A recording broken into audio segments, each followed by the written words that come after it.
जय Hind everyone. So welcome to awakening classes. जितने भी बच्चे मैथ्स या रीजनिंग वाले पोर्शन से परेशान हैं कि उनको कैसे कवर करना है, तो हम वाइल्ड लाइफ गार्ड के जो मैथ्स के क्वेश्चन आए थे, क्वांट के जो क्वेश्चन आए थे, उनको डिस्कस कर रहे थे। एक सेशन में ऑलरेडी ले चुका हूं। आज का सेशन इंपॉर्टेंट है क्योंकि इसमें वो टॉपिक्स हैं जहां से डायरेक्टली एग्जाम से क्वेश्चन आते हैं। आप अभी देखो, जैसे एवरेज है, टाइम एंड वर्क वाले टॉपिक्स हैं, प्रोबेबिलिटी है, इन सब में से एग्जाम से क्वेश्चन आते हैं। और जब क्वेश्चन आएंगे तो उनको किस तरह से अटेम्प्ट करोगे, परसेंटेज वगैरह वो हम देखेंगे। ठीक है, सेशन इज इंपॉर्टेंट, बट आपने क्या करना है, पहले क्वेश्चन को खुद ट्राई करना, उसके बाद जो मैं एक्सप्लेनेशन प्रोवाइड करूंगा वो आप अच्छे से सुनोगे। सो बिना टाइम वेस्ट के डिस्कशन को स्टार्ट करेंगे और आज हम मैथ्स इसका कंप्लीट कर देंगे, फिर हमारा रीजनिंग वाला पोर्शन रह जाएगा इस पेपर का। ठीक है, पहला क्वेश्चन क्या कहता है, 13 years back my father's age was triple of my brother's age। 13 साल पहले मेरे फादर की एज मेरे ब्रदर की एज की ट्रिपल थी। ठीक है, 5 years from now my father will be twice as old as brother। तो 5 साल के बाद मेरे फादर की एज मेरे ब्रदर की एज से ट्वाइस हो जाएगी। फाइंड माई एज, भाई ये मेरी एज पूछ रहा है। इधर पहले ब्रदर और फादर की बात चल रही थी, बट ये क्वेश्चन में मेरी एज पूछ रहा है। Now if I am twice as my brother age, मतलब जो आपकी ब्रदर की एज होगी ना, उसका डबल मेरी एज है। ठीक है, किसकी एज है, मेरी एज है, माई एज, तो वही मुझे निकालना है। तो मतलब आपको क्या निकालना है, ब्रदर की एज, ब्रदर की एज का डबल कर दोगे तो मेरी उम्र निकल जाएगी, ये आपको निकालना है। ठीक है, दिस इज क्लियर, कोई दिक्कत यहाँ पर नहीं है। ठीक है, कैसे करोगे इस क्वेश्चन को, सिंपल क्वेश्चन है, लीनियर इक्वेशन 2 वेरिएबल का, आपने 2 वेरिएबल सेट करने। मान लो मैं ब्रदर की एज मान लेता हूँ बी, ब्रदर की प्रेजेंट एज जो है, आज की एज है, वो बी मान लेता हूँ। पहले खुद ट्राई करो यार इस क्वेश्चन को, सिर्फ एक्सप्लेनेशन मत देखा करो, पहले खुद ट्राई करो। और फादर की मैं प्रेजेंट एज को क्या मान लेता हूँ, फादर की प्रेजेंट एज को मैं मान लेता हूँ एफ। ठीक है, अब क्या कहता है, पहली कहानी, इसको मैं सिंपल सॉल्व कराऊंगा, मैं नहीं आपको ट्रिक विक बता रहा, सिंपल क्वेश्चन है, सिंपली सॉल्व करेंगे। ठीक है, जहां पे ट्रिक की जरूरत होगी बताऊंगा। 13 ईयर्स बैक, 13 साल पहले की कहानी। ठीक है, 13 ईयर्स बैक क्या था, तो 13 ईयर्स बैक मतलब अगर अपने 13 साल पीछे जाना, तो फादर भी उम्र भी 13 साल पीछे जाएगी और ब्रदर की उम्र भी 13 साल पीछे जाएगी। बट क्या कह रहा है कि 13 साल पहले my father's age was triple of my brother's age, तो मेरी ब्रदर की एज की ट्रिपल थी, तो ब्रदर की एज का ट्रिपल कर दो। पहले तो 13 साल पीछे गए ना, तो फादर की एज में से 13 साल माइनस, ब्रदर की एज में से 13 साल माइनस। ठीक है, और कह रहा है कि 13 साल पहले फादर की एज जो है वो ब्रदर की एज से ट्रिपल है, तो मैंने 3 से मल्टीप्लाई कर दिया, बस पहली इक्वेशन बन गई। इसको थोड़ा खोल लो ना, सिंप्लीफाई कर लो। f minus 13 is equal to 3b, अंदर मल्टीप्लाई हो जाएगा माइनस 39। अगर मैं इसको थोड़ा और सॉल्व करूं आपके लिए, तो मैं इसको सॉल्व कर सकता हूं ताकि आपके लिए इजी हो जाए। f यहीं पे रहेगा, तो ये माइनस 13 भी उधर चल जाएगा, तो ये हो जाएगा 3b माइनस 39 प्लस 13, तो ये हो जाएगा f is equal to 3b minus 26। ठीक है, तो एक इक्वेशन मेरी ये बन गई, f is equal to 3b minus 26। ठीक है, एक इक्वेशन मेरी ये बन गई। बस इन्हीं इक्वेशंस को सॉल्व करके मैं अपने आंसर तक पहुंचूंगा। एक इक्वेशन ये बन गई। ठीक है, अब दूसरी इक्वेशन देखो, आप क्या कहता है, 5 years फ्रॉम नाउ, आज से 5 साल के बाद, तो आज से 5 साल के बाद मेरी फादर की एज भी 5 साल बढ़ जाएगी और ब्रदर की एज भी 5 साल बढ़ जाएगी ना। आज के 5 साल के बाद फादर की एज भी 5 साल बढ़ जाएगी, ब्रदर की भी 5 साल बढ़ जाएगी। कहता है my father will be twice as old as my brother, तो मेरे ब्रदर की एज का डबल कर दो 5 साल बाद, तो ट्वाइस b प्लस 5। तो दूसरी इक्वेशन ये बन गई। बस इस इक्वेशन को भी सिंप्लीफाई करो, f plus 5 is equal to 2b plus 10। ठीक है, तो ये क्या हो जाएगा, f is equal to 2b plus 10, ये प्लस 5 था, इधर जाके माइनस 5 और 10 में से 5। ये देखो, इतना सिंप्लीफाई करके बताना नहीं होता, बट मैं आपको बता रहा हूं क्योंकि मैं चाहता हूं कि आपको क्लियर हो जाए, आप पेपर में कोई भी गड़बड़ ना करो। तो ये आपके पास 2 इक्वेशन आ गई। एक इक्वेशन आ गई f is equal to 3b minus 26, एक आ गई f is equal to 2b plus 5। Sir आप इतना तामझाम क्यों कर रहे हो, इतना तामझाम इसलिए कर रहा हूं कि b निकले, मतलब मेरे ब्रदर की एज निकले। जब ब्रदर की एज निकलेगी तो क्वेश्चन में बोला हुआ है ब्रदर की एज का डबल मेरी एज है और वही मुझे निकालना है, तो बस निकालो। अब देखो, इन दोनों इक्वेशन को सॉल्व करो।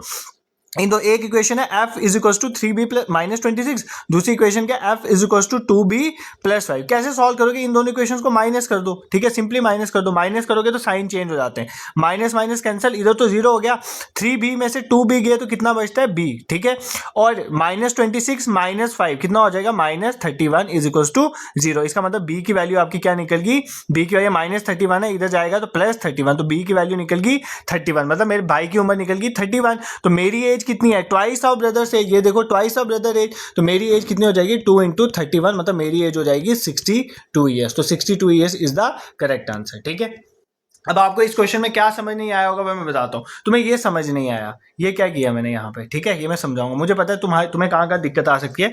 देखो, मुझे 2 इक्वेशन, ये है लीनियर इक्वेशन 2 वेरिएबल का क्वेश्चन। 2 इक्वेशंस जब सॉल्व करनी हो, उनमें क्या करना होता है, पहले देखना होता है सेम क्या। देखो एफ सेम है ना, तो ये कैंसिल हो सकता है। बट यहाँ पर f प्लस का है, यहाँ भी प्लस का f है, तो मुझे एक f माइनस का चाहिए, तो मैं इन दोनों को माइनस कर दूंगा। तो माइनस कर, जब आप माइनस करते हो ना किन्हीं दो इक्वेशंस को, तो माइनस प्लस का साइन माइनस में कन्वर्ट हो जाता है, माइनस का प्लस में। यहाँ तीनों प्लस वाले थे तो ये तीनों माइनस में कन्वर्ट हो गए, तो एक प्लस का f एक माइनस का f कैंसिल, ये समझ आ गया। ये 3b माइनस 2b, अब ये 2b नहीं है, ये माइनस 2b है, साइन देखो इसका, तो 3 में से 2b गए तो एक b बचा, और ये माइनस 26 था, ये माइनस 5 है, माइनस माइनस प्लस हो जाता है, 26 और 5 31, और साइन माइनस का ही रहता है, तो माइनस 31। तो b माइनस 31 इक्वल 0, इसका मतलब b की वैल्यू 31 आ गई। तो इसका डबल आपने, अब बच्चे क्या, अब ये मैं अभी आपको समझा रहा था, आज ही मैंने दिन को सेशन लिया कि जेकेएसएसबी के किस पैटर्न के क्वेश्चन आते हैं।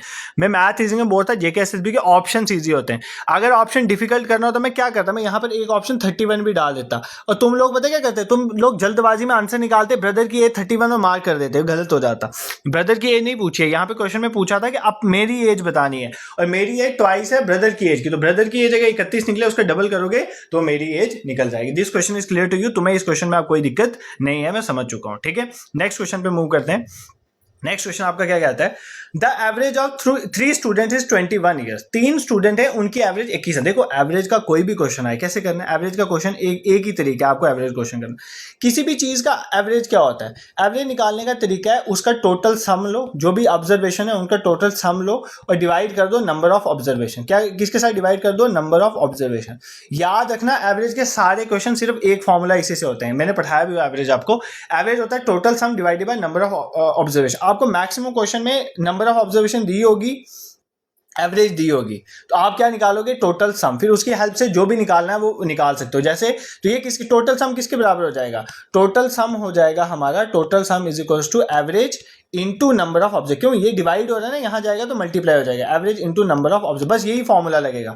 जैसे मैंने आपको कल एक फॉर्मूला पढ़ाया था, speed is equal distance upon time, उसी को घुमा फिरा के आंसर निकलता है। यहाँ भी एक ही फॉर्मूला को घुमाया जाता है। तो एवरेज होता है सम divided by number of observation. तो सम निकालने का तरीका है average into number of observation, किसी भी क्वेश्चन में यही लगे। जैसे मान लो इसी क्वेश्चन को देखते हैं, कहता है average of 3 student is 21। 3 student की एवरेज 21 है, तो एवरेज कितनी दी है, देखो एवरेज 3 स्टूडेंट की 21 है। एवरेज क्या होता है, सम divided by number of observation. ध्यान से समझो, एक ही बार पढ़ाऊंगा, बार बार नहीं पढ़ाऊंगा ये चीज। तो यहाँ पे हमें एवरेज की वैल्यू दी हुई है 3, एवरेज की वैल्यू दी हुई है 21, वापस मिटा देते हैं इसको। एवरेज की वैल्यू कितनी दी हुई है 21, ठीक है, एवरेज की वैल्यू 21 दी है, और नंबर ऑफ ऑब्जर्वेशन कितनी है 3, क्योंकि क्या बोला हुआ है 3 स्टूडेंट्स की एवरेज 21 है। तो इसका मतलब हमारे पास नंबर ऑफ ऑब्जर्वेशन भी दी हुई है, एवरेज भी दी हुई है, तो हमें निकालना है सम। तो इन दोनों को मल्टीप्लाई कर दो, तो सम कितना आ गया 21 इंटू 3। तो 21 इंटू 3 कितना होता है 63, हमारा क्या आ गया सम। ये आपने निकाल दिया सम। अब पहले तो आपने सम निकाला, अब क्वेश्चन में क्या पूछा है वो देखते हैं। मैं आपको पहले तो ये समझा रहा था एवरेज का कंसेप्ट। कहता है इफ द रेशियो ऑफ, कहता है कि 3 स्टूडेंट्स हैं, उनकी एवरेज एज 21 साल है, ठीक है, एवरेज उनकी एज जो है वो 21 साल है। If the ratio of their ages is x is to y is to z, ratio proportion का क्वेश्चन है, उनकी जो रेशियो है उनकी एजेस का x is to y is to z है। हमें निकालनी है y की value, how value which y is, मतलब हमें y की वैल्यू निकालनी है, इसमें बीच वाले की वैल्यू निकालनी है, ठीक है। और ये हमें दियो x इज टू वाई अगर 1 इज टू 2 है, और y इज टू जेड जो है 1 इज टू 3 है। देखो आपको सिंपली समझो, जब भी ऐसा क्वेश्चन आए, जब 2-3 रेशियो दिए, क्या करना होता है। देखो आपको x इज टू वाई की वैल्यू कितनी दी हुई है 1 इज टू 2, ठीक है, और y इज टू z की वैल्यू कितनी दी हुई है 1 इज टू 3, ठीक है। अब देखो इन दोनों इक्वेशन में क्या कॉमन है, y कॉमन है, y यहाँ भी है, y यहाँ भी है। तो आपको सबसे पहले y की वैल्यू सेम करनी पड़ेगी। जब तक आप y की वैल्यू सेम नहीं करोगे फिर आप इसको यूज नहीं कर सकते। कैसे सेम करेंगे, यहाँ पर y की वैल्यू दूसरे नंबर पे है ना y, तो y की वैल्यू यहाँ पर 2 है, यहाँ पे y की वैल्यू 1 है पहले नंबर पे, ठीक है। तो अगर सपोज करो मैं क्या करूँ, मैं किसी इस इक्वेशन को भी 2 से मल्टीप्लाई कर दूं, तो मेरा यहाँ पर क्या हो जाएगा, y इज टू z किसके बराबर हो जाएगा 2 इज टू 6 के बराबर। अब देखो, अब यहाँ पर y की वैल्यू 2 है और यहाँ भी y की वैल्यू 2 है, इसका मतलब अब आपकी इक्वेशन जो है वो सेटिस्फाई हो रही है। तो आपकी x is to y is to z की वैल्यू क्या आ गई, x की वैल्यू आ गई 1, यहाँ से लिखो, y मैंने इक्वल कर दिया 2, और z मेरी वैल्यू क्या आ गई अब 6, क्योंकि मैंने इसको 2 से मल्टीप्लाई किया। जब इधर 2 से मल्टीप्लाई किया तो यहाँ भी करना पड़ेगा। तो x is to y is to z की वैल्यू क्या आ गई 1 इज टू 2 इज टू 6, ठीक है। अब जब आप देखो ये 3 रेशियो की एज की रेशियो दी हुई ना x is to y is to z, ठीक है, वो कितनी आ गई 1 इज टू 2 इज टू 6। जब हम पहले क्वेश्चन सॉल्व करते थे रेशियो के, मैं आपको क्या बोलता था कि मान लो किसी की एज दी हुई है 2:3, तो मैं आपको बोलता था मान लो 2x और इसको मान लो 3x, ठीक है, यही बोलता था ना। बट यहाँ पर ऑलरेडी हमारे पास x:y:z है, तो मैं इसको k मान लेता हूँ। तो इसको मान लेता हूँ 1k, इसको मान लेता हूँ 2k, इसको मान लेता हूँ 6k। मतलब मैंने x को मान लिया 1k, y को मान लिया 2k और z को मान लिया मैंने 6k, ठीक है। इनकी रेशियो दी हुई। अब कहता है इनका सम जो है, इनका सम कितना दिया है 21, तो इनका सम करो ना, 1k plus 2k plus 6k, इन तीनों का सम हमें कितना दिया हुआ है, इनका सम दिया ना, हमने अभी निकाला है ना सम कितना निकला था 63, तो इन तीनों का सम कितना दिया हुआ है 63। तो हमारा जो 9k है वो किसके बराबर है 63 के बराबर। तो k की वैल्यू आ गई 63 डिवाइडेड बाय 9। 63 को किससे डिवाइड करना है 9 से, तो कितना आता है 7 जा 9 7 जा 60, k की वैल्यू आ गई 7। बट हमें k नहीं निकालना है, हमें y की वैल्यू चाहिए। तो y क्या है 2k, तो ये क्या हो जाएगा 2 इंटू 7, तो 2 इंटू 7 क्या होता है 14। तो हमारे क्वेश्चन का ऑप्शन बी जो है वो करेक्ट आंसर हो जाएगा, ठीक है। मतलब आपको जब भी एवरेज का क्वेश्चन करना है, आपको सबसे पहले तो एक चीज करनी आनी चाहिए। सर क्या करना आना चाहिए? हमें ये करना आना चाहिए, हमें एवरेज का तरीका पता हो। एवरेज होता है sum of observation by number of observation, तो हमें सम निकालना आना चाहिए। सम होगा number of observation into average. जैसे यहाँ पे वापस बता दें, एवरेज होता है sum by number of observation, sum जो है वो हमें निकालना है, तो सम हो जाएगा नंबर इंटू एवरेज। नंबर क्या, 3 ऑब्जेक्ट्स हैं और उनकी एज 21 है, तो सम कितना आ गया 63। तीनों की रेशियो जो है x:y दिया था 1:2 और y:z दिया था 1:3। इन दोनों में कॉमन y है, बट यहां पर कोई चीज कॉमन नहीं है, हमें दोनों में y को सेम करना है। तो इसको मैं 2 से मल्टीप्लाई करूंगा तो y सेम हो जाएगा। तो जब y सेम हो जाएगा तो x की वैल्यू 1 आ गई, रेशो y की रेशो 2 आ गई, z की रेशो 6 आ गई। तो इसको मान लो 1k 2k और 6k, और तीनों का सम आपने निकाला ही हुआ ऑलरेडी 63, उसके बराबर इक्वेट कर दो और k की वैल्यू निकालो, और k की वैल्यू को 2 से मल्टीप्लाई करोगे तो आपका y निकल जाएगा। This question is very simple, but आपको यहां पर एवरेज का कंसेप्ट समझ। देखो मेरा ये सेशन लाने का मकसद, अगर आपको आंसर्स ही देखने होते हैं तो आपके पास जेकेएसएस भी आंसर की प्रोवाइड करता है। मेरा ये सेशन लाने का मतलब ये है कि मैं पूरे सेशंस आपके नहीं ले पाता हूँ, ठीक है, क्योंकि जीके पढ़ानी है आपको, जम्मू कश्मीर पढ़ाना है, इंग्लिश पढ़ानी है, कंप्यूटर पढ़ाना है, साइंस पढ़ानी है, फिर मैथ पढ़ाना है, रीजनिंग पढ़ानी है। तो इसलिए मैं आपको इनके थ्रू जो है समझाने की कंसेप्ट प्रिपरेशन करता हूँ। तो ये सेशन आपके लिए बहुत बेनिफिशियल है, तो अच्छे से इन टॉपिक्स को प्रैक्टिस करो और क्वेश्चन प्रैक्टिस करो। जहां पर दिक्कत आती है फिर मुझे बताओ, उस पर भी सेशन ले लेंगे, ठीक है। देखो टाइम एंड वर्क का ना, अगर मैंने 4 सेक्शन टाइम एंड वर्क के 3 या 4 सेक्शन डाले हैं अपने यूट्यूब चैनल पे, जिसको भी टाइम एंड वर्क में दिक्कत है वो सेशन देख लो, तुम्हें कभी टाइम एंड वर्क का क्वेश्चन गलत नहीं होगा। टाइम एंड वर्क का क्वेश्चन निकालने का एक ही तरीका, देखो आपकी सिंपल है। यहाँ पे टाइम एंड वर्क का हर क्वेश्चन ऐसे निकलता है। आपकी एफिशिएंसी क्या है, आप कितने एफिशिएंट हो, वो कैसे पता चलेगा? आपकी एफिशिएंसी पता चलती है आप कितना काम कितने समय में करते हो, वर्क अपॉन टाइम, वो आपकी एफिशिएंसी है। हमें हमेशा टाइम एंड वर्क के क्वेश्चन में मैक्सिमम टाइम हमें टोटल वर्क निकालना होता है। क्या निकालना होता है? Total work. तो टोटल वर्क किसके बराबर हो जाएगा? Efficiency into time. तो एफिशिएंसी इंटू टाइम क्या होता है? Total work. जैसे वहां पर था ना एवरेज होता है सम अपॉन नंबर ऑफ ऑब्जर्वेशन, तो हमें सम निकालना है, यहाँ पर भी हमें टोटल वर्क निकालना है। ज्यादातर वर्क के जो क्वेश्चन आते हैं ना, इसके इसी तरह से करना है टाइम एंड वर्क के क्वेश्चन। अभी करते हैं इस क्वेश्चन को प्रैक्टिस, ये भी हो जाएगा। कहता है ध्यान से, टाइम एंड वर्क के क्वेश्चन में फॉर्मूलाज नहीं लगते, टाइम एंड वर्क में लगता है दिमाग। जो क्वेश्चन में बोला है उसके अकॉर्डिंग हमें एफिशिएंसी निकालनी है, एफिशिएंसी और टोटल वर्क निकालना है, फिर जो पूछा है वो कर लो। देखो कहता है, पहले क्वेश्चन खुद ट्राई करो। ए एंड बी 2 बंदे हैं, वो मिलकर एक काम को करते हैं 3 दिन में। मतलब अगर ए और बी मिलकर किसी काम को करेंगे तो 3 दिन में उस काम को कंप्लीट कर लेते हैं, ठीक है, सिंपल। मिल के 3 दिन लगते हैं। उन्होंने इकट्ठे काम करना शुरू किया, बट आफ्टर 2 डेज, 2 दिन उन्होंने इकट्ठे काम किया, 2 दिन के बाद बी ने काम छोड़ दिया। मतलब 2 दिन के बाद खाली ए ने काम किया। If the work is completed after 2 more days, तो इसका मतलब उसके 2 दिन, देखो 3, अगर मैं और आप मिलके काम करो हम 3 दिन में काम कर देते हैं, बट तुमने मेरे को दे दिया धोखा, 2 दिन के बाद तुमने काम पे आना बंद कर दिया। अब मुझे सारा काम खुद करना पड़ा, तो मुझे 2 दिन एक्स्ट्रा लगे। इसका मतलब जो काम ए और बी मिलकर तीसरे दिन करते, जो वो मिलकर एक दिन में कर लेते, तीसरे दिन करते, वो अब ए को 2 दिन एक्स्ट्रा करना पड़ गया। क्यों? क्योंकि बी ने छोड़ दिया। ए को 2 दिन एक्स्ट्रा वो काम करना पड़ गया। बस ये इक्वेशन आपको बनानी होती है, जो आपको स्टेटमेंट दी होती है उसके बेसिस पे इक्वेशन बनानी होती है। ये इक्वेशन कैसे बनी, कोई मुश्किल नहीं है। मतलब ए और बी, अगर मैं और आप मिलकर एक काम को करते, हमें 3 दिन लगने थे, बट तुम हो धोखेबाज, तुमने मुझे 2 दिन तो तुम आए मेरे साथ काम में और तीसरे दिन तुम भाग गए, तुम तो आए नहीं काम में, ठीक है। जैसे तुम कोई मैं सीरीज स्टार्ट करता हूं ना, तो पहले 2 दिन तुम्हें बहुत जोश होता है, सर फाड़ देंगे, पढ़ लेंगे, सब कुछ कर लेंगे, ठीक है। और तीसरे दिन तुम दिखते नहीं हो क्लास में। तो यही हिसाब है, 2 दिन तुम आए मेरे साथ तो तुमने मेरे साथ काम किया, बट तीसरे दिन तुमने लगा दी छुट्टी। बट मैंने तो सीरीज चलानी है ना, मैंने तो अपना दिमाग वो यूज करना है, मैंने तो कमिटमेंट कर दी होती है। तो फिर मेरे को क्या किया, मुझे 2 दिन एक्स्ट्रा लग गए, ठीक है। तो मेरे को यहाँ पर 2 दिन एक्स्ट्रा लगे तुम्हारी बेवकूफी की वजह से। अगर तुम भी आते तो हमें 1 दिन लगना था, ठीक है। अब यहाँ से हम बेसिकली है कि हम ये चेक करें कि ए और बी मतलब मैं और आप कितने एफिशिएंट हो, हम ये चेक करें हम दोनों की एफिशिएंसी कितनी है, ठीक है। तो अगर मैं इस इक्वेशन को सॉल्व करूं, ए प्लस बी, यहाँ पर तो ए प्लस बी हो जाएगा 1 से मल्टीप्लाई करके इज इक्वल टू 2a। तो अगर मैं इसको सॉल्व करूं तो ये a इधर जाएगा तो 2a माइनस ए, तो 2a माइनस क्या होता है a ही होगा, तो b is equal to a। मतलब जितनी एफिशिएंसी a की है उतनी b है, मतलब जितने आप एफिशिएंट हो उतना मैं भी एफिशिएंट हूं। तो एफिशिएंसी दोनों की 1-1 है, ठीक है। मतलब अगर मेरी एफिशिएंसी 1 है तो आपकी एफिशिएंसी भी 1 है, ठीक है। अब हमें क्या निकालना है बेसिक क्वेश्चन में, हमें कहता है B alone could do the work in, अगर बी ये पूरा काम अकेले करे तो बी को कितने दिन लगेंगे इस काम को करने में, ठीक है। हमें ये बताना। देखो पहली बात तो टोटल वर्क निकालो, टोटल वर्क कितना है देखो ध्यान से समझना। टोटल हमें, मैंने आपको पहले ही बताया हमें टोटल वर्क निकालना होता है। टोटल वर्क कैसे नहीं, देखो मेरी सिंपली समझो, इसमें 2 बंदे काम कर रहे हैं, मैं और आप। मेरी एफिशिएंसी भी 1 है और आपकी एफिशिएंसी 1 है, मतलब हम दोनों की एफिशिएंसी कितनी है 1 + 1 2। हम दोनों की एफिशिएंसी कितनी है 1 + 1 2। और अगर हम मिलकर काम करें तो कितने दिन लगते हैं 3 दिन। तो इसका मतलब टोटल काम कितना है, मेरी एफिशिएंसी और कितना टाइम लग रहा है 3 दिन लगे हैं, तो टोटल वर्क कितना है 6। तो ये हमारा टोटल वर्क है, ठीक है। क्या है टोटल वर्क। सर ये कहाँ से कर रहे हो, ये तो बताया नहीं आपने भाई, मैंने ये आपको समझाया। टोटल वर्क होता है एफिशिएंसी इनटू टाइम। आपकी एफिशिएंसी 1 है, अभी निकाला ना a इज टू बी, इसका मतलब हम दोनों की एफिशिएंसी बराबर है। आपकी एफिशिएंसी 1 है, मेरी भी एफिशिएंसी 1 है, तो हम दोनों की एफिशिएंसी सेम है 1-1। तो हमारा टोटल एफिशिएंसी कितनी होगी 1 + 1 2। और कितना दिन लग रहे हैं हमें 3 दिन लग रहे हैं, और एफिशिएंसी को टाइम से मल्टीप्लाई करेंगे, टोटल वर्क निकल गया 6। तो 6 आ गया, हमें 6 डेज जो है वो 6 हमारा टोटल वर्क है।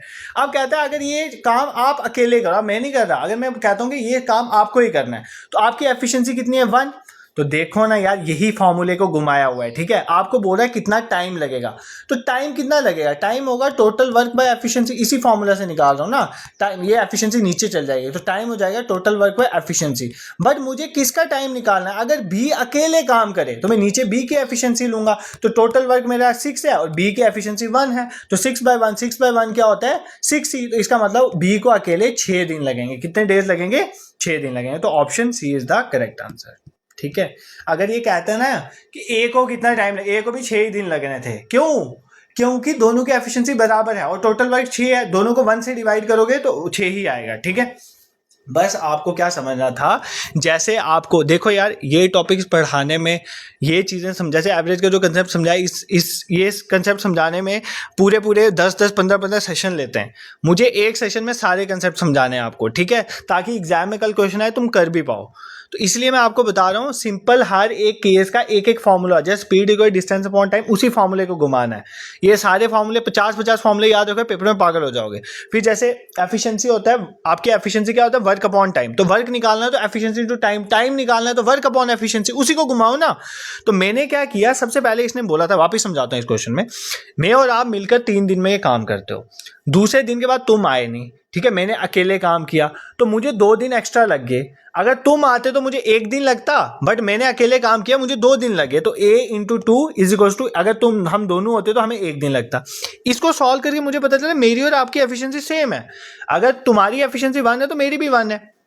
अब हमें निकालना था टोटल वर्क, और बोल रहा था अगर तुम अकेले काम करे तुम्हें कितने दिन लगेंगे, तो वो कैसे निकलेगा, अगर मेरे पास टोटल वर्क होगा उसमें मैं तुम्हारी एफिशिएंसी को डिवाइड कर दूंगा तो तुम्हें कितने दिन लगेंगे पता चल जाएगा। तो वो टोटल वर्क निकालने का सिंपल फॉर्मूला है एफिशिएंसी इनटू टाइम।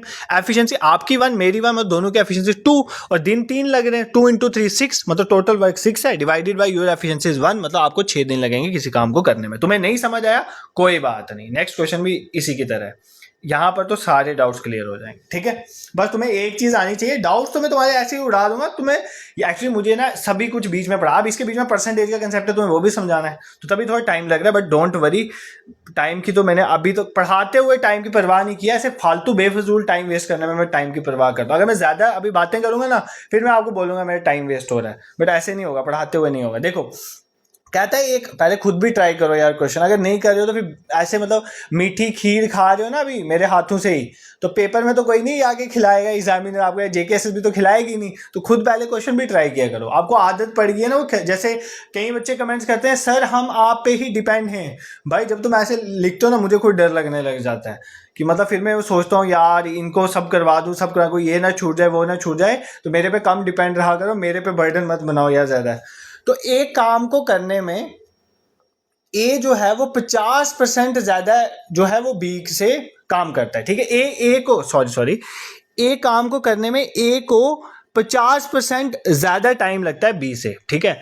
मान लो तुम जवान हो, मैं बूढ़ा हो गया हूं, अब तुम जवान हो, तुम किसी काम को अगर 1% में कर देते हो तो मुझे उससे 50% टाइम लगा, मतलब मुझे 1.5%, मतलब मान लो तुम परसेंटेज में बात है ना, 100% का मतलब क्या होता है 1, ठीक है, सिंपली समझना, ठीक है। तो मान लो तुम 100% में काम कर लेते हो, मैं कितने में करूंगा, मुझे टाइम 50% एक्स्ट्रा लगेगा, मतलब मुझे 150% टाइम लगेगा। 150% का मतलब होता है 3/2। 3/2 कैसे हुआ, अगर 100% 1 होता है, सिंपली समझो ये कंसेप्ट समझना जरूरी है, 50% क्या होता है, आधा क्या होता है 1/2, तो 150% क्या होगा, दोनों का ऐड करूंगा, तो 1 + 1/2 का मतलब क्या होता है 3/2, ठीक है। इसको करो ना यार, 2 1 2, 2 + 1, ये तो करना आता है ना, 3/2 आ गया, ठीक है। इसका मतलब मेरे को जो टाइम लगेगा वो 3/2 होगा, किसका, तुम्हारे टाइम के, ठीक है, क्योंकि मुझे ज्यादा टाइम लग रहा है। तो ये कह रहा है ना, ये मैं टाइम की बात कर रहा हूं कि ए को जो टाइम लगेगा, बस जो इक्वेशन में दिया है मैं उसी को यूज कर रहा हूं, मैं यहाँ पे कोई फॉर्मूला नहीं लगा रहा, मैं ये कह रहा हूं, वो कह रहा है ए को 50% ज्यादा टाइम लगा बी से, अगर बी को 1 टाइम लगा तो ए को 3/2 1.5 टाइम लगा, 50% ज्यादा टाइम लगा, ठीक है। तो इसका मतलब अगर मैं इनकी टाइम की रेशियो निकालूं, इस बी को नीचे ले जाओ, तो A/B किसके बराबर आ जाएगा, 3/2 के बराबर आएगा कि नहीं आएगा, आएगा, ठीक है। अब एक कंसेप्ट क्या होता है ये समझा देता हूँ यहाँ पे, ये कंसेप्ट भी आप हर पेपर में यूज कर सकते हो। देखो किसी भी फॉर्मूला यूज करो, मैंने आपको अभी एक फॉर्मूला पढ़ा है, एफिशिएंसी होती है वर्क अपॉन टाइम, ठीक है। यहां से आप देखो एफिशिएंसी और टाइम आपस में इनवर्सली हैं, उल्टे हैं। अगर एफिशिएंसी बढ़ रही है तो टाइम कम हो रहा है, अगर एफिशिएंसी 2/1 है तो टाइम 1/2 उल्टा हो जाता है, क्योंकि आपस में उल्टे हैं ना ये, बस ये करना आपको आना चाहिए, ठीक है। तो अगर मेरे पास, ध्यान से सुनो, अगर मेरे पास टाइम की रेशियो जो है 3:2 है, ये टाइम की रेशियो है, तो एफिशिएंसी की रेशियो क्या हो जाएगी, एफिशिएंसी की रेशियो 2:3 हो जाएगी। तो एफिशिएंसी की रेशियो क्या हो जाएगी 2:3, बस आपको इसको उल्टा करना है, ठीक है। एफिशिएंसी की रेशियो जो है ए और बी की क्या हो जाएगी 2:3, ठीक है। वो मैंने आपको यहां से बता दिया क्योंकि आपस में उल्टे हैं ना, एफिशिएंसी और टाइम जो है इन्वर्सली है, अगर एफिशिएंसी जो है 2:1 है तो टाइम 1:2 हो जाएगा, बट हमने यहाँ पर टाइम निकाला है 3:2, तो एफिशिएंसी क्या हो जाएगी 2:3, ठीक है। बस इतना हो गया हमारा। अब आपको क्वेश्चन में क्या कहता है, देखो सिंपली टोटल, पहले हमें टोटल वर्क निकालना है, फिर हमें जो भी निकालने के लिए बोलेगा हम निकाल देंगे। टोटल वर्क निकालने का फॉर्मूला मैंने आपको पढ़ाया है। टोटल वर्क कैसे निकलेगा, आपकी जो टोटल एफिशिएंसी होगी उसको टोटल टाइम से मल्टीप्लाई कर दोगे तो आपका निकल जाएगा, ठीक है। तो आप देखो यहाँ पर कैसे करोगे, पहले तो एफिशिएंसी निकालो, एफिशिएंसी टोटल एफिशिएंसी कितनी है, बी की एफिशिएंसी 3 है, ए की 2 है, तो टोटल एफिशिएंसी कितनी है 5, 3 + 2 कितना होगा 5, और हमने टोटल वर्क निकालना है। और टाइम जो है वो टाइम की बात क्या की हुई है, टाइम देखो यहाँ पर क्लियर हो जाएगा। कहता है टू कंप्लीट अ वर्क, ए काम को कंप्लीट करने में, ठीक है, ए काम को कंप्लीट करने में, बेसिकली कोई एक पर्सन है, ए काम को कंप्लीट करने में उसको ए जो है 50% ज्यादा टाइम ले रहा है बी से। अगर वो मिलकर 18 डेज में काम कंप्लीट करते हैं तो टाइम कितना दिया 18 डेज, तो इसको 5 को 18 से मल्टीप्लाई करो, तो 18 5 कितना होता है, 18 5 90, तो टोटल वर्क निकल गया 90। बस आपको टोटल वर्क निकालना आना चाहिए। जब आपको टोटल वर्क निकालना आ गया, आप जो भी बोलेगा वो निकाल दें। हमें क्या निकालने के लिए बोला है, how much time B take to do it, मतलब हमें बी का टाइम निकालना है। तो बी का टाइम कैसे निकलेगा, बी का टाइम निकलेगा टोटल वर्क में डिवाइड कर दो बी की एफिशिएंसी, तो बी की एफिशिएंसी कितनी है 3, तो 90 को 3 से डिवाइड करो तो कितना आ गया 30, तो आपका क्या आंसर आ जाएगा 30, मतलब इसको कितना लगेगा 30 डेज। अगर आपको बोलता पेपर में ए का टाइम निकालो, ए को कितना टाइम लगे, तो आप क्या करते, तब आप 90 को 2 से डिवाइड करते, क्योंकि ए की एफिशिएंसी 2 है, तो आपका आंसर होता है 45 डेज। क्या आंसर होता है 45 डेज, ठीक है। This is clear. और देखो जेकेएसएस भी कितना इजी ऑप्शन सेट करती है, इसने 45 डेज ही नहीं डाला यहाँ पर। अगर आप वहां पर पेपर में आंसर निकालने में गलती भी करते ना, गलती से ए की एफिशिएंसी भी डाल देते ना, तो भी आपका ऑप्शन ही नहीं होता, तो आपको समझ आता है गलत है। जेकेएसएस भी इतने अच्छे इजी ऑप्शन अभी तक सेट कर रहा है, अभी फ्यूचर का मैं कुछ बोल नहीं सकता, ठीक है। आई होप आपको ये समझ आ रहा है यार। देखो अगर मैं नहीं कहता कि आपको समझ आ गया, मान लो अभी आपको टाइम एंड वर्क का ये क्वेश्चन समझ नहीं आए दो, तो टाइम एंड वर्क की 3 वीडियो चैनल पे पड़ी हुई हैं, आज ही रात को लगा के या कल का दिन लगा के उसको कवर कर दो, फिर इन क्वेश्चन पे आना, तुम ऐसे 1000 क्वेश्चन ऐसे निकाल दोगे। ये पेपर क्या है, तुम सी सैट के क्वेश्चन नहीं छोड़ोगे, तुम एसएससी लेवल के सीजीएल के क्वेश्चन नहीं छोड़ोगे, बट उन वीडियोस को देखने के बाद। ठीक है, एक बार फिर वापस रिवाइज करवा देता हूं। मैंने आपको बोला हमें पहले निकालना होता है टोटल वर्क, टोटल वर्क होता है एफिशिएंसी इनटू टाइम। ठीक है, ये हमारा कंसेप्ट है। बट क्वेश्चन को समझो, क्वेश्चन कहता है कि ए को किसी काम को करने में 50% ज्यादा टाइम लगता है, अगर बी को 1 टाइम लगता है तो ए को जो है वो 3/2 ऑफ बी टाइम लगेगा। ठीक है, 1.5 टाइम लगेगा। ठीक है, तो A is equal to 3/2 of B, तो ए और बी की रेशियो आ गई 3:2। ठीक है, दिस इज क्लियर। अब मैंने आपको बोला एफिशिएंसी और टाइम आपस में उल्टे पुल्टे हैं। अगर टाइम की रेशियो 3:2 है तो एफिशिएंसी की रेशियो 2:3 होगी। हमें निकालना है टोटल वर्क, टोटल वर्क होता है total efficiency to total time. Total time तो 18 दिन दिया हुआ है, टोटल एफिशिएंसी क्या है, 2 + 3 5।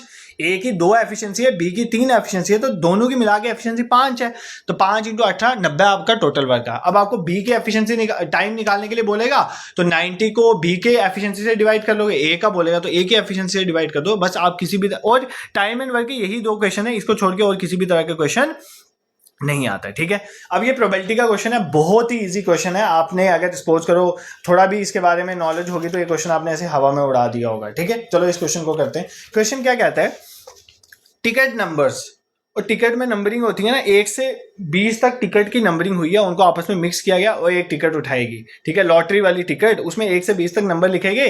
ठीक है, कौन पार्टी करवाएगा, ये वाली टिकट हमने डाली थी कि कौन पार्टी करवाएगा। ठीक है, तो उसमें टिकट किसी ने उठाई, जिसने उठाई होगी वो तो दुखी होकर उठाएगा, मेरे को करवानी पड़ेगी। तो टिकट जो है 1 से 20 तक उनको मिक्स किया गया और एक टिकट को उठाएगा। हमें प्रोबेबिलिटी बतानी है कि जो टिकट उठाएगी उसमें जो नंबर है वो मल्टीपल है 3 का या 5 का। पहले तो सोचो 1 से 20 तक 3 के मल्टीपल कौन कौन से होते हैं। एक तो 3 होगा, एक होता है 6, एक होता है 9, एक होता है 12, एक होता है 15, एक होता है 18, बस यही आते हैं 3 के मल्टीपल। 5 के कौन से आते हैं, एक होगा 5, एक आ गया 10, एक आ गया 15, एक आ गया 20। ठीक है, बट इन दोनों में देखो, हमें यही बताना है इन दोनों की प्रोबेबिलिटी, तो ठीक है, बट इन दोनों में देखो कोई कॉमन तो नहीं है, जिस जो कॉमन है उसको तो एक ही बार लेना है ना। तो देखो 15 यहां पर भी है, 15 यहां पर भी है, बट हम 15 को एक ही बार कंसीडर करेंगे, 2 बार कंसीडर नहीं करेंगे। तो कितने हो गए ये नंबर, 1 2 3 4, इसको मान लो एक बार 5 6 7 8, अब यहां इसको नहीं मानेंगे तो 9। तो मतलब टोटल हमारे पास कितने केस हो गए, 9, और डिवाइड में आता है टोटल सैंपल स्पेस। तो टोटल सैंपल स्पेस कितने, 1 से 20, 1 से 20 तक मतलब 20, तो 9/20 आपका इसका आंसर हो जाएगा। Option D is the correct answer. भाई ये क्वेश्चन बिल्कुल भी डिफिकल्ट, प्रोबेबिलिटी का one of the simplest question, कुछ नहीं था। नीचे हम लेते हैं total sample space. Total sample, जैसे हमने डाइस लिया था ना, 2 डाइस थे तो नीचे 36 आना था। क्यों, 2 डाइस को थ्रो करके 6 का स्क्वायर 36 आता। पिछला सेशन देखो तभी को, ये मैथ्स का दूसरा सेशन है, इससे पहले वाइल्ड लाइफ गार्ड के पेपर हम डिस्कस कर चुके हैं, पहले 15 क्वेश्चन उनको देखो, फिर आप आज बोलोगे तो कल रीजनिंग का सेशन लाऊंगा, अदरवाइज नहीं लाऊंगा। तो टिकट नंबरिंग 1 से 20 मतलब नीचे आ गया 20, ऊपर हमें जो बोला है हमने वो सिलेक्ट करना है। कह रहा है कि प्रोबेबिलिटी निकालो जो टिकट ड्रा हो रही है उसमें वो नंबर आए जो मल्टीपल है 3 और 5 का, तो 3 और 5 का मल्टीपल लिखो ना। 3 के टेबल में क्या क्या आता है, 3 6 9 12 15 18 20 तक तो यही आएगा, और दूसरे में 5 10 15 20, बट 15 दोनों में आ रहा है, उसको एक बार काउंट करना है बस। 9/20 is the correct answer. I hope this question is very clear to you. इस क्वेश्चन में तुम्हें कोई दिक्कत नहीं है। ये क्वेश्चन तो सबसे टफेस्ट क्वेश्चन था, टफेस्ट क्वेश्चन प्रोबेबिलिटी का, इससे टफ तो कुछ हो ही नहीं सकता। ठीक है, ये इतना टफ था। कहता है कि लॉटरी में 10 प्राइज हैं और 25 ब्लैंक्स हैं। ठीक है, लॉटरी उठाएगी 10 प्राइज से, बाकी 25 ब्लैंक्स से। हमें एक प्रोबेबिलिटी निकालनी है कि प्राइस की प्रोबेबिलिटी क्या है। तो प्राइस कितने हैं, 10 तो ऊपर आएंगे, और टोटल क्या है, 25 ब्लैंक है और 10 प्राइज है, टोटल क्या है 35, तो 10/35। ठीक है, 5 दूने 10 और 5 7 35, 2/7 is the correct answer. This is the toughest question in this exam. ठीक है, ये तो तुम कर ही नहीं सकते, तो बहुत इजी क्वेश्चन था यार ये। तो 10 प्राइस थे और 25 ब्लैंक्स थे, और हमें बताना था एक लॉटरी रेंडमली उठाई, हमें प्रोबेबिलिटी बतानी थी प्राइस की। तो प्राइस ऊपर आ गए 10, नीचे आ गए 25 10 35, तो 10/35, तो इसको काटोगे 5 2 10, 5 7 35। I hope this question is clear to you. और अगर ये सेशन पसंद आ रहा है, मेरा पढ़ाना थोड़ा बहुत दिमाग में जाता है, it hardly takes a second to subscribe this YouTube channel. At least you can show some sense of motivation to me by subscribing this YouTube channel if you find it useful. अगर नहीं लगता है तो जरूरत नहीं है। ठीक है, अगर लगता है तो यू कैन डू इट। ठीक है, नेक्स्ट क्वेश्चन पे मूव करते हैं। कितने क्वेश्चन हो गए हमारे, काफी क्वेश्चन डिस्कस कर लिए। कुछ नहीं, अभी 3-4 क्वेश्चन बचते हैं, आज 25 तक है ना, इसके सारे क्वेश्चन आज कवर करेंगे ताकि नेक्स्ट सेशन में हमारे रीजनिंग हो, अगर आप बोलोगे तो ठीक है। बाकी इसके जीके पोर्शन जो है, जीके जम्मू कश्मीर और जीके इंडिया देख लिया है, वो भी देख लेना। बाकी कुछ भी पढ़ोगे अवेकनिंग क्लासेस में टॉपिक का नाम सर्च करना, आपको मिल जाएगा, बहुत कुछ पढ़ाया हुआ है यहाँ पे, खास करके मैराथन सेशन आपको रिविजन में हेल्प करेंगे, ठीक है। अब ये क्वेश्चन, हाँ भाई यहाँ से क्वेश्चन आता है यार, यहाँ से ये एवरेज का सबसे इंपॉर्टेंट क्वेश्चन है। एवरेज के 3-4 क्वेश्चन आज कवर हो जाएंगे, एवरेज यही है सिर्फ, ठीक है। बाकी एवरेज का सेशन भी अवेलेबल है, आप उसमें देख सकते हो। कहते हैं एक क्लास है जिसमें 40 बच्चे हैं, कितने बच्चे हैं 40, वो एक टेस्ट देते हैं और उनका एवरेज स्कोर कितना है 45, बस। तो सम निकालो, सबसे पहले सम निकाल दो, बाकी कुछ पढ़ने की जरूरत नहीं है, सम तो निकालना ही पड़ेगा। तो 40 स्टूडेंट है, नंबर ऑफ स्टूडेंट 40 और एवरेज है 45, तो सम कितना आ गया 40 × 45, तो कितना होता है 40 × 45 1600 1800, कितना आ गया 1800, ठीक है। सम कितना आ गया हमारा 1800। ध्यान से सुनना, अब एरर वाले क्वेश्चन कैसे करने होते हैं। However, there were error in recording some score. अब स्कोर रिकॉर्ड करने में गलती होगी। 25 was mistakenly recorded as 35 twice. देखो 25 की जगह इसको 25 लिखना था, उसकी जगह उसने क्या लिख दिया 35 लिख दिया, तो मतलब इसने 10 बढ़ा दिए ना यार, जहां पर 25 डालना था 25 की जगह इसने 35 लिख दिया, इसका मतलब इसने गलती से 10 नंबर बढ़ा दिया। अब हमें 10 माइनस करने पड़े, बट ऐसा इसको इसने 2 बार किया, मतलब 2 बार 25 की जगह 35 लिखा, इसका मतलब 2 बार 10-10 बढ़ा दिया, मतलब टोटल कितना बढ़ाया इसने 20 नंबर जो है बढ़ा दिया, ठीक है। एक तो इसका मतलब हमें इसको 20 नंबर को माइनस करना पड़ेगा, तो 1800 में से हमें 20 माइनस करना पड़ेगा। आपको समझ आया ना कौन सा, यहां तक की स्टेटमेंट मैंने पढ़ ली। And 38 was mistakenly recorded as 32, 38 को इसने 32 लिख दिया, इसका मतलब इसको 38 लिखना था, इसने 32 लिख दिया, इसका मतलब इसने गलती से क्या कर दिया 6 कम कर दिया, अब इसको 6 बढ़ाना पड़ेगा, तो 6 यहाँ पे इसने बढ़ा, मतलब यार इसको लिखना था 38, इसने लिख दिया 32, इसका मतलब इन्हें 6 कम लिखा है ना, तो हमें 6 बढ़ाना पड़ेगा, ठीक है। दिस इज क्लियर, अब तो कोई दिक्कत नहीं है यहाँ पर, ठीक है। दिस इज क्लियर, सॉल्व करो, अब सम में जो चेंजेस जो उसको सॉल्व करो। तो 1800 में माइनस करो 20 और प्लस करो 6, तो कितना आ जाएगा, ये हो जाएगा 14, तो 1800 में से 14 गया तो 1786, तो 1786 कितना हो गया 1786।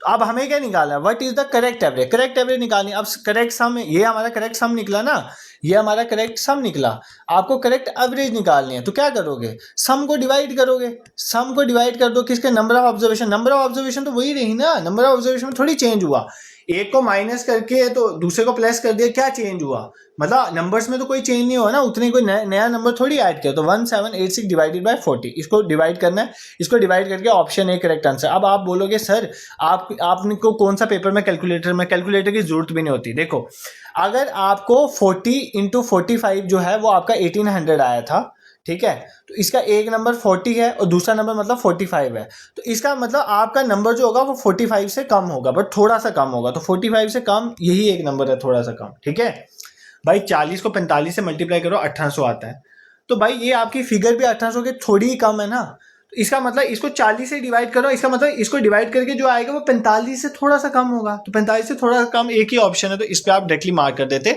बट अगर आप सॉल्व करना चाहते हो सॉल्व भी कर सकते हो। तो जब भी एरर वाले क्वेश्चन हो तो आपने पेपर में इसी तरह से क्वेश्चन, एवरेज का कोई क्वेश्चन पेपर में किसी का गलत नहीं होना चाहिए, अगर किसी का एवरेज का पेपर में क्वेश्चन गलत होता है मैं उसको नहीं छोड़ूंगा, ये बहुत ही सिंपल क्वेश्चन होते हैं और इजिली हो जाते हैं, ठीक है। ये एक और क्वेश्चन आया भाई, बहुत क्वेश्चन आए इसके, मतलब एवरेज के तो 5-6 क्वेश्चन आ गए, ठीक है। अभी देखते हैं इस क्वेश्चन कैसे करना है हमें, ठीक है। कहते हैं क्रिकेटर है हमारे पास, उसका बैटिंग एवरेज जो है 50 रन है ओवर 40 इनिंग, मतलब टोटल 40 इनिंग्स में उसका एवरेज जो है 50 है, इसका मतलब इसने टोटल रन कितने लगाए 2000, ठीक है। 50 × 40 कितना आ गया 2000, ये टोटल आ गया सम इसका, ठीक है, टोटल सम आ गया। कहता है difference between highest and lowest score is 172। मैं मान लेता हूँ, लेट कर लेता हूँ कि जो मेरा हाईएस्ट स्कोर है वो x है, हाईएस्ट कितना है x और लोवेस्ट कितना है मेरा y, लोवेस्ट कितना है y, तो कहता है उनका डिफरेंस जो है x - y जो है वो कितना है 172 है, ठीक है।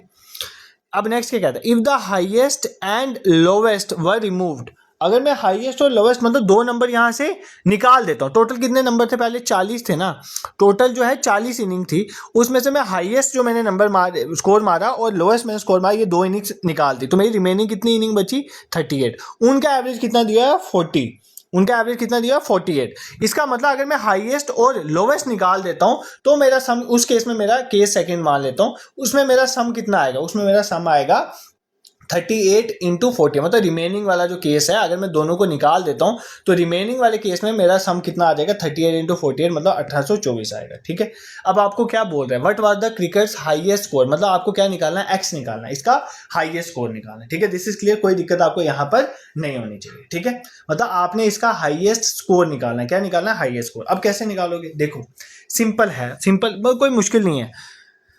कैसे करोगे इस क्वेश्चन में, देखो अगर हाईएस्ट और लोवेस्ट स्कोर जो है उसको लेके, मतलब 40 इनिंग में इसने कितना स्कोर मारा, 2000 स्कोर इसने कितना मारा, 40 इनिंग में 2000 स्कोर मारा। इसमें से अगर मैं इसका हाई स्कोर को माइनस करूं, सिंपल समझना, इसका अगर मैं हाई स्कोर माइनस करूं और इसका जो है लोअर स्कोर माइनस करूं तो मेरा सम कितना बनता है, 1824। ये भी निकाल के बता दिया आपको, बनता है कि नहीं बनता है भाई, मुश्किल नहीं है। कहता है, वापस समझो यार, यहाँ पर मेरे को लग रहा है कि तुम्हें मैं जस्टिफाई नहीं कर पा रहा अभी तक। कहता है एक क्रिकेट का बैटिंग मतलब 50 उसका एवरेज है 40 इनिंग में, इसका मतलब 40 इनिंग में अगर उसका 50 एवरेज है तो 40 इंटू 50 200 उसने स्कोर मारा। कहता है हाईएस्ट और लोवेस्ट अगर मैं निकाल दूं बाहर तो कितनी इनिंग बची, हाईएस्ट इनिंग और लोवेस्ट इनिंग वाले स्कोर मैं निकाल देता हूं बाहर, तो 38 इनिंग बची। इसका मतलब 38 इनिंग का एवरेज 48 दिया, तो इसका मतलब उसमें इसने कितना मारा, सम उसका कितना आया, 1824।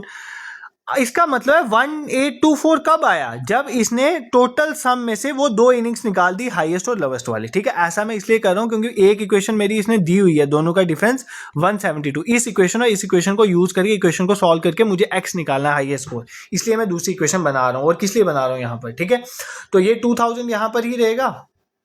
ठीक है, इस 2000 को यहीं पर रहने दो। ठीक है, और इस 1284 को यहाँ पर ले आओ। ठीक है, और ये -x -y उधर जाएगा तो x + y हो जाएगा। तो 2000 में से 1824 जब आप माइनस करोगे तो आपके पास कितना बचेगा, x + y आपका बच जाएगा 176। तो कितना बच गया, 176। और दूसरी इक्वेशन आपकी क्या, जो ऊपर क्वेश्चन में दी हुई है, डिफरेंस क्या दिया हुआ है, difference between highest and lowest scores are 172। तो मतलब x - y आपको दिया हुआ है कितना, 172। बस इसको सॉल्व कर लो ना, ये तो ऑलरेडी सॉल्व है।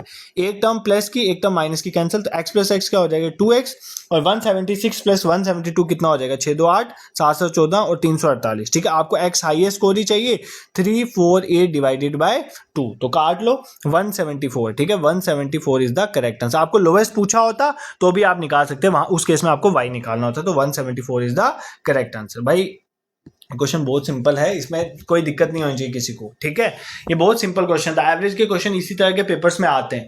और अगर आप अभी जाके अगर आप एवरेज का सेशन जो मैंने अपलोड किया है क्वांट वाली प्लेलिस्ट में जाना, मैथ्स एंड रीजनिंग वाली, वहां पर किया, देखना मैंने इसी तरह के क्वेश्चन आपको ट्राई किए, सेम डिटो इसी तरह के क्वेश्चन। और जो भी बच्चे हैं जिनके पेपर में, जैसे मान लो जूनियर असिस्टेंट के लिए प्रिपेयर कर रहे हैं, अगर आपको जेन्युइनली इसी तरह के पेपर टेस्ट जो है मॉक टेस्ट प्रैक्टिस करने हैं ना, तो आप सिंपली गूगल में जाओ।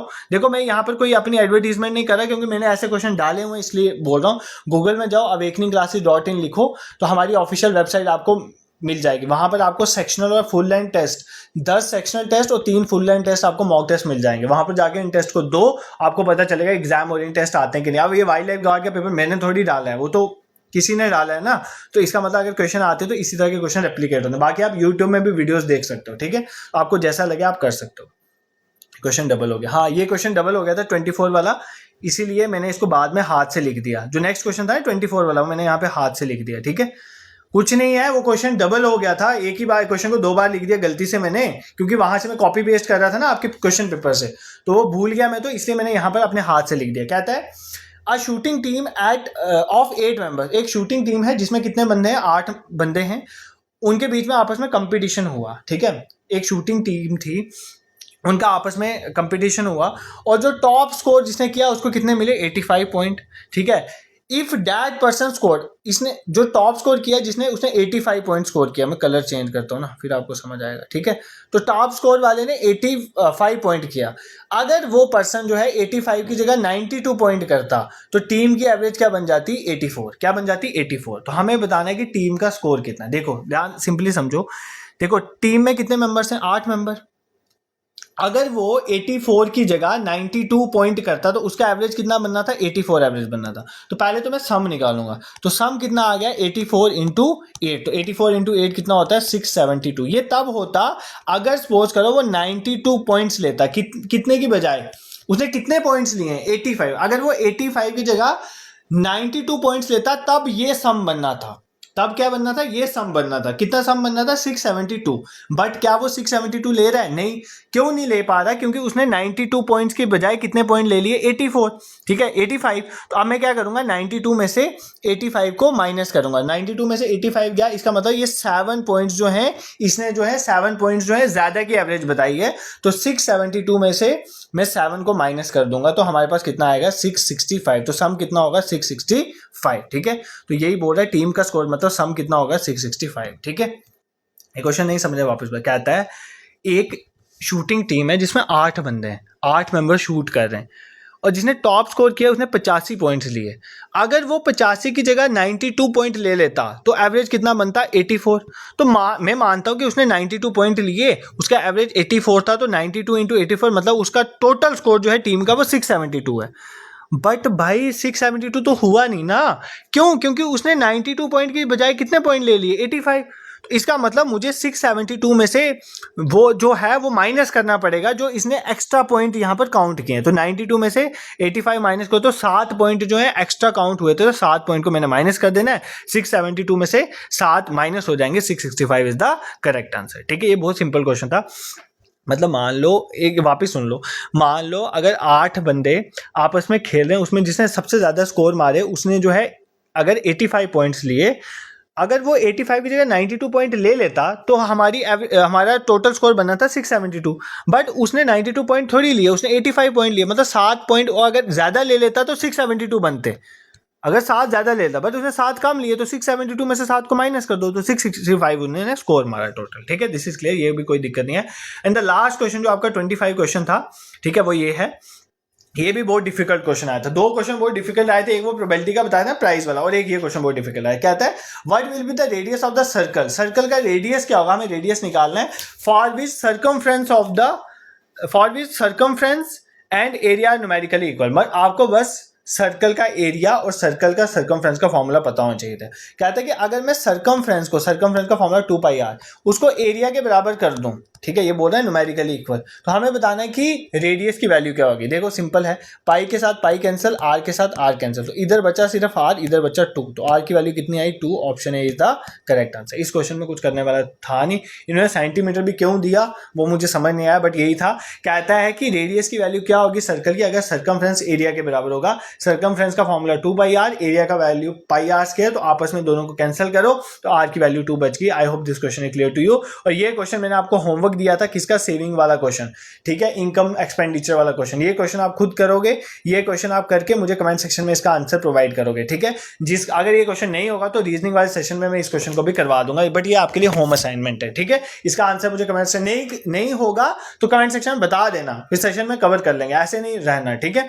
इसको पहले खुद ट्राई करो, ये क्वेश्चन तो मैं होमवर्क तुम्हें दे ही सकता हूँ, ठीक है। बाकी जो जूनियर असिस्टेंट बच्चे, I have already explain to you, ये आपके 13 मॉक टेस्ट का शेड्यूल है। जस्ट आप गूगल में जाओ, awakeningclasses.in, ये हमारी वेबसाइट का लिंक है, awakeningclasses.in, यहाँ पे गूगल में जाओ वेबसाइट, वहीं से आप एज एन ऐप भी इंस्टॉल कर सकते हो। इन टेस्ट को दो अच्छे से, एग्जाम और इन टेस्ट को। बाकी YouTube में एम्पल ऑफ मटेरियल अवेलेबल है आप सबके लिए, आप पढ़ने वाले बनो और पढ़ो यहाँ से। देखो इतनी वीडियोस डाली हैं, इसका मतलब काम की है, और बिना काम की कोई वीडियो नहीं है। कोई भी वीडियो पढ़ोगे आपको एग्जाम ओरिएंटेड चीज़ें ही मिलेंगी। बाकी अगर आपको कंटेंट पसंद आ रहा है, you can support me by subscribing this YouTube channel. और सबसे इंपॉर्टेंट चीज़, टेलीग्राम और व्हाट्सएप का लिंक डिस्क्रिप्शन में, उसको जरूर ज्वाइन कर लेना। और आज ही दिन को मैंने एक छोटी सी वीडियो डाली है जिसमें मैंने ये बताया है कि इस साल 2026 के एग्जाम के लिए जेकेएसएसबी किस तरह के क्वेश्चन पूछा और किस पैटर्न में तुम्हें प्रिपरेशन करनी चाहिए। वो एक 20 मिनट की वीडियो तुम सबके लिए हेल्पफुल होगी, उसको देख लेना। This is for today, thank you so much for watching.